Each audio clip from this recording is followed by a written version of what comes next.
কুম্ভ মেলা কিন্তু শুরু হয়ে গেল, আর এবারকার কুম্ভ মেলা কিন্তু মহাকুম্ভ মেলা। আমি এই কুম্ভ মেলাটাকে কুম্ভ মেলা বলার থেকেও কিন্তু ডিজিটাল কুম্ভ মেলা বলতে চলেছি। কেন আমি ডিজিটাল কুম্ভ মেলা বলছি, এর কিন্তু 3-4টা পয়েন্ট আছে। ফার্স্ট পয়েন্টটা হলো, এবারকার কুম্ভ মেলায় কিন্তু 300-রও বেশি এআই এনাবেল করা ক্যামেরা সব মেলা প্রাঙ্গণে লাগানো হয়েছে। এতে কিন্তু প্রত্যেক মুহূর্তে যে সমস্ত দর্শনার্থীরা আসবে বা পুণ্যার্থীরা আসবে তাদেরকে কিন্তু স্ক্যান করা হবে। এতে কিন্তু অপ্রীতিকর কোনো ঘটনা কিন্তু এড়ানো যাবে। সেকেন্ড হলো, এবার কুম্ভ মেলায় কিন্তু আপনি যাতে জলে ডুবে না যান তার জন্য কিন্তু অটোমেটিক লাইফ বোট কিন্তু এবার রাখা হয়েছে অনেকগুলো, যাতে কেউ যদি ডুবে যাওয়ার মতন অবস্থা হয় তার কাছে কিন্তু অটোমেটিক লাইফ বোট জ্যাকেট পৌঁছে যাবে।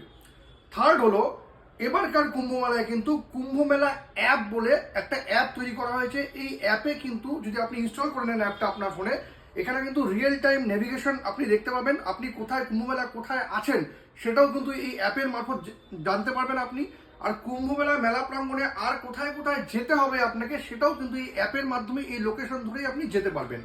আর আপনার সঙ্গে যদি কোনো ঘটনা ঘটে যায়, আপনার যদি পুলিশকে দরকার হয়, তবে কিন্তু এই অ্যাপের মাধ্যমেই যে SOS বাটনটা আছে সেখানে ক্লিক করলেই কিন্তু সঙ্গে সঙ্গে আপনার কাছে পুলিশে পৌঁছে যাবে। এবারকার কুম্ভ মেলায় কিন্তু এক্সপেক্টেড 24 লাখ গাড়ি আসবে, সুতরাং কিন্তু পার্কিংয়েরও একটা বড় জায়গা নিয়ে রাখা হয়েছে। আপনি কিন্তু পার্ক প্লাস এই অ্যাপটা দিয়ে সেই গাড়ির পার্কিং আগে থেকে কিন্তু বুক করে রাখতে পারবেন, যাতে সেখানে পৌঁছানোর পর গাড়ি পার্কিংয়ের ক্ষেত্রে আপনাদের কোনো অসুবিধা না হয়। 5 নম্বর হলো, আপনি যখনই স্টেশনে পৌঁছাবেন, স্টেশনে কিন্তু এবার এরকম সবুজ গেঞ্জিওয়ালা পিছনে কিন্তু এরকম বারকোড দেওয়া থাকবে। এরকম অনেক মানুষকে আপনারা দেখতে পারেন।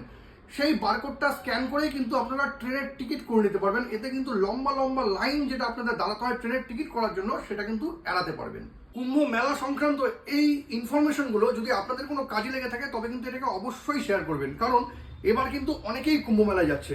আর আপনারাও কে কে কুম্ভ মেলায় যাচ্ছেন অবশ্যই আমাকে কমেন্ট বক্সে লিখে জানান। আর ভিডিওটা যদি ইনফরমেটিভ হয় তবে কিন্তু অবশ্যই শেয়ার করবেন। Thank you.